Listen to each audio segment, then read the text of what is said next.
করেছি যে বিয়ের পরে আমার ইনকাম কমে গেছে, বা বিয়ের আগে যত ইনকাম করতাম এখন বিয়ের পরে 5 টাকা ইনকাম কমে গেছে, এমন রেকর্ড আজ পর্যন্ত আমি পাই না।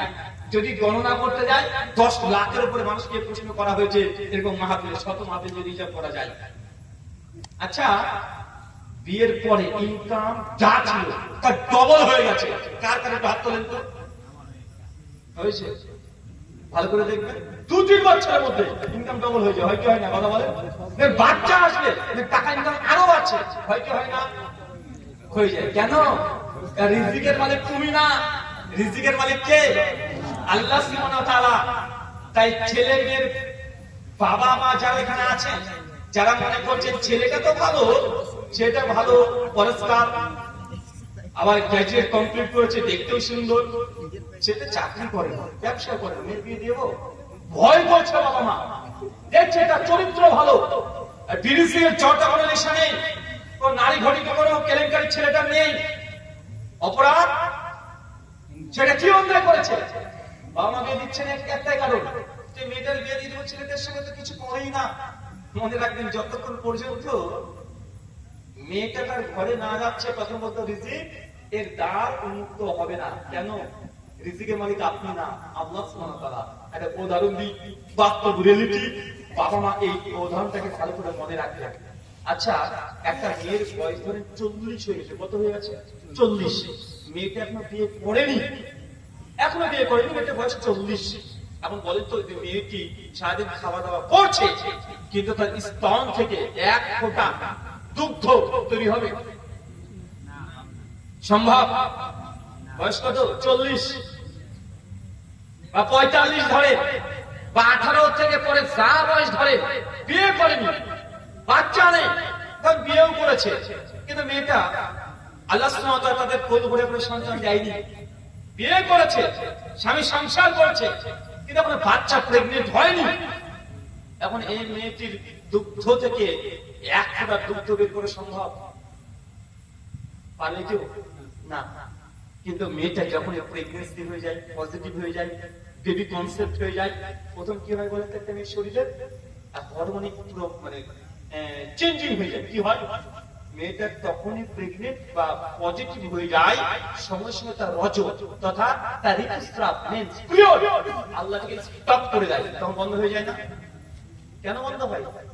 কারণ পেটে এখন বাচ্চা চলে এসেছে, একটা বেবি কনসেপ্ট করেছে, তার ঋতুস্রাব আল্লাহ বন্ধ করে দেয়।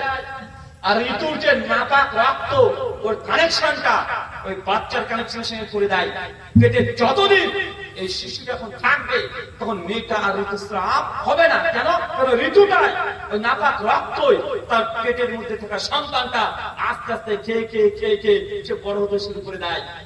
রিজিকের মালিক যদি আপনি হতেন, তাহলে পেটের মধ্যে যে সন্তানটাকে কানেকশনটা কি আপনি করে দিয়েছেন? ডাক্তারের কাছে গিয়ে বলতে হয়েছে, ডাক্তার বাবু আমার তো বাচ্চা পেটে চলে এসেছে, এখন আমার বাচ্চা যে খাবার খাবে, তো কানেকশনটা তো দিয়ে দেন, তার এই রিজিক করে দেন, এরকম করে অপারেশন করতে হয় নাকি? না, কেন? এটা আল্লাহ সুবহানাহু রিজিক দাতা। বাচ্চা যেমন দিয়েছে, তাহলে কানেকশনও করে দিয়েছে, যতদিন পেটে বাচ্চা থাকবে এক্সট্রা কোনো খাবারের প্রয়োজন নেই। মা যা খাবে ওখান থেকে সে বাচ্চার খাবার অটোমেটিক তৈরি হয়ে যাবে। হয় কি হয় না?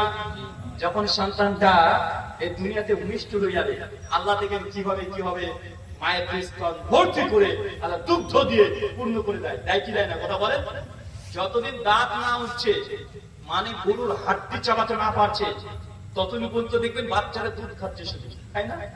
যখন দেখবেন যে না কতদিন দুধ খাবে, বাচ্চাটারও তো একটা মান সম্মান আছে, আর কতদিন শুধু দুধ খাবো রে, 2 মাস 4 মাস 6 মাস খেয়েছে, দুধ খেয়ে খেয়ে খেয়ে ভাল লাগে না। এখন দেখছি সবাই তো নানান রকমের আইটেম খাচ্ছে, কে মুরগি খাচ্ছে, কে গরু খাচ্ছে, মাছ খাচ্ছে, আলু খাচ্ছে, কত কি খাচ্ছে, বলে তখন মন চায়। আর তখনই দেখবেন একদম ইঁদুরের বাচ্চার মতো দাঁত গজিয়ে দেয়। দেখি দেখেন, কথা বলেন।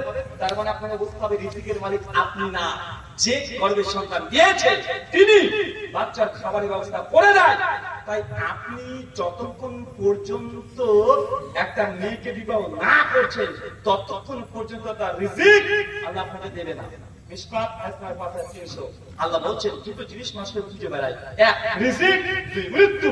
মৃত্যু যে কোথায় আছে এটা আপনার চিন্তা করতে হবে। ঠিক যেখানে ঋতু লেখা আছে একদম ওইখানে পৌঁছে দেবে আপনাকে। দেখি দেয় না কথা বলে, এখানে আপনি বসে আছেন কিন্তু দেখা যাচ্ছে মৃত্যু আপনার লেখা আছে কলকাতার নীলরতন হসপিটালে সকাল 6:45 এখানে এখন বসে আছেন। কিভাবে কলকাতার নীলরতনে চলে যাবেন আপনি নিজে বুঝতে পারবেন না।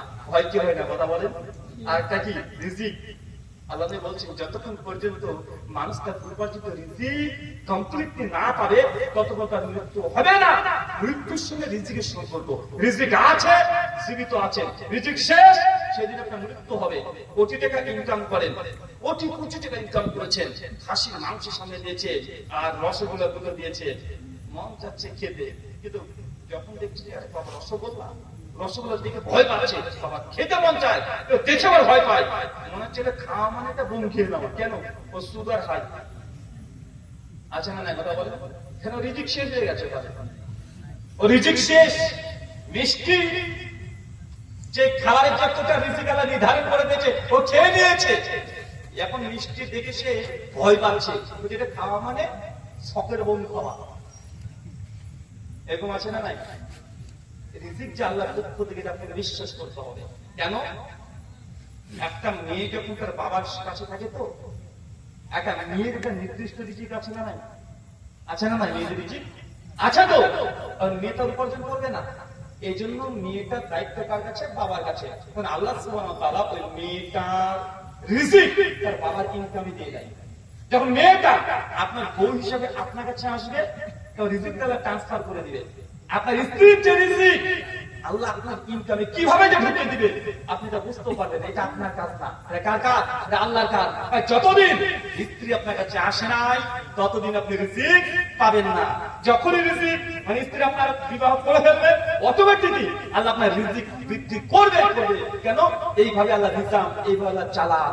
আল্লাহ সুবহানাহু ওয়া তাআলা তুমি যা তৌফিক দান করেছেন আমিন। অনেক মানুষ বলতেন হুজুর আপনি বললেই হবে নাকি? মানুষ যদি কষ্ট না করে তাহলে কি বসে বসে টাকা পয়সা চলে আসবে নাকি? আরে কষ্ট করলেই না টাকা পাবে। যদি কষ্টের কারণে যদি মানুষের টাকা পয়সা উপার্জন হতো, দুনিয়াতে সবচেয়ে বেশি ইনকামের হকদার ছিল মাঠে যারা খাটে তারা। তারা যে পরিমাণে কষ্ট করে সে পরিমাণে মজুরি পায়। কথা বলেন। একটা উদাহরণ দিই, কালকে ফজরে নামাজ পড়তে দুজন একসঙ্গে, দুই বন্ধু টুকটুকি নিয়ে, টুকটুকি পর্যন্ত টোটো নিয়ে দুজনই একসঙ্গে মসজিদ থেকে বেরিয়ে যাবে। সারাদিন টুকটুকি ঘুরে বেড়াবে টোটো নিয়ে।